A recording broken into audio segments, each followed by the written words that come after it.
James Quincy is the president of Coca-Cola Europe. What good does Coca-Cola do you physically?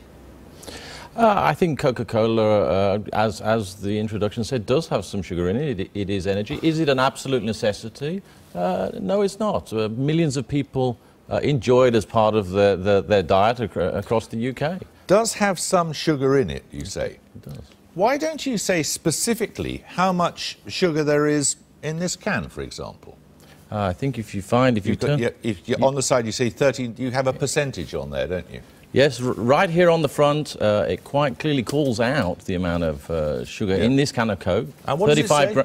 35 grams, which is right. 6 teaspoons of sugar, which is, about the same amount of calories as a cappuccino or half a croissant. So there is calories. And actually, what we're doing is to say, look, the information is here. We want to actually promote and make sure. Do you imagine people know if they go to the cinema and they get, this is a small one and there are big ones here too. You go to the cinema and you get a jug of Coke like this. Do you think people have any idea how much sugar's in it? And maybe they don't. And I think one of the things we need to do. Look at this. 23 sachets of sugar in that single container, the equivalent thereof. Now, that is a staggering amount of sugar, isn't it? That is why we're very focused, as one of the things we're doing, on getting the information out there. We're not trying to hide the information behind what's in a Coca-Cola Classic. To hide it. But there's zero sugar in a Coke Zero. Well, clearly, it's called a Coke Zero. But a Coke Classic, look at this one here. There's 44 packets of sugar in this one. 44! Indeed there are, and I think what we're saying is, look, we want to make sure that people have the information available to them so that they can make the choices, and if they don't want the big one, then fine, and that clearly is not one that's going to be for everyone.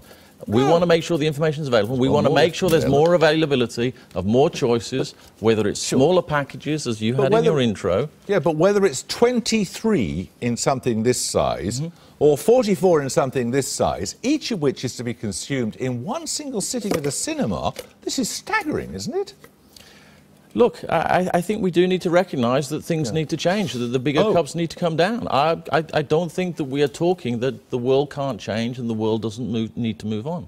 I think what it comes back to is we recognise that we need to play our part in helping to fix this very important issue of obesity. It's something that's come about from us taking in too many calories and not burning them off with activity, many things over many decades. And we're taking actions. We are promoting the information. As you point out, it is on the can. We're putting it in the advertising. We're increasing choices of the small cans, helping people manage their calories.